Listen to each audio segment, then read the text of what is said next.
Millions of people around the world are hooked on the K-pop mega hit Gangnam Style. You know what else millions of people around the world are hooked on? Dance Central 3.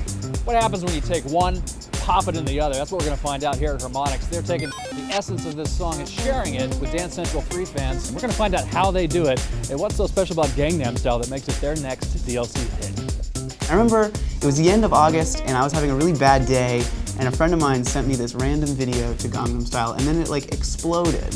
And as soon as it exploded, everyone on the team was like, oh my god, we have to get this song in the game. We had just finished all the songs that went on Dance Central 3, so we're like, oh, we just missed it. And then there was this big marketing push to like show everyone the game in the midst of this insane craze. Everyone's like, oh, when are you gonna do Gangnam Style? When are you gonna do Gangnam Style? So we were just trying to get the licensing for it while every day everyone asked us for it. We were just constantly getting like messages on Facebook and on Twitter and in the forums of just people just wanting this song. Maybe like a little less than a month ago, we get the rights to the choreography and the dance, and we can start like recording. I think it was a good fit to kind of amplify not just the song, which everybody knows in the YouTube video, but the fact that we have this game where you can actually learn the dance move.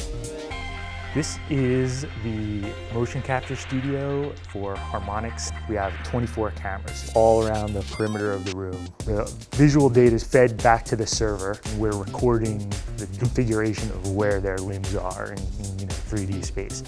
These suits are wired up with these little LEDs. And there are 40 of these on the dancer.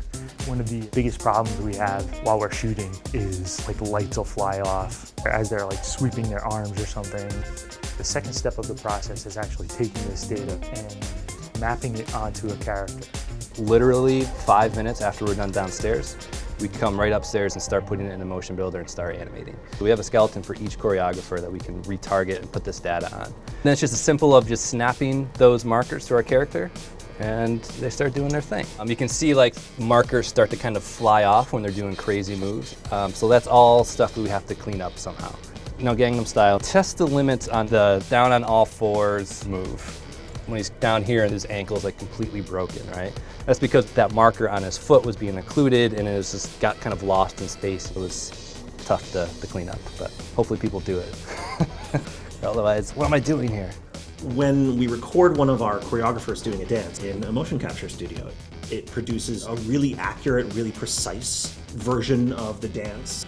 The Kinect obviously is not working with the same kind of complexity, so if the grading was based on what the dancer was actually doing, nobody would ever be able to score because the Kinect's estimation of your movements, it's not going to look the same.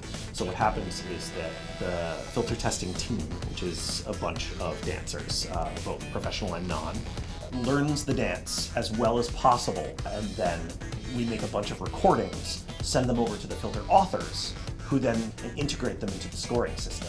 Essentially, I get a lot of data of what people look like dancing or dances, and I ensure that the scoring is fun and accurate, that you get like a fun response when you get like that flawless rating, or if like you need to work on your moves, like getting all that data to make sure like an awesome feels awesome, for example.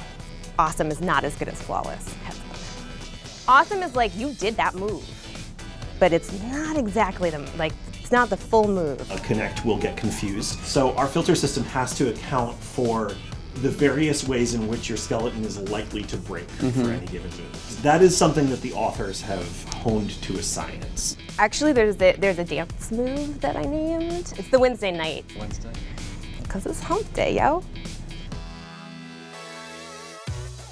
Normally we give an animator 2 weeks to work on a song. With Gangnam Style, we had to max a week. And as for filters, I think that it's probably one of the fastest turnaround times we've ever had for a song. And it's a fun dance. It is fun. Like even if you hate the songs, you have to see people doing it and just like, smile. It's a nice thing. Anytime we can go to like a public facing event, we'll be there to do demos, like see real-time reactions to our games and like play, have dance parties with our fans, which is always really fun. Everyone's so too cool for everything in video games, which is fine because I like being cool or pretending that I'm cool, but like I think it's like okay to want to dance and to want to jump around, and I'm hoping that people enjoy that. Gangnam Style.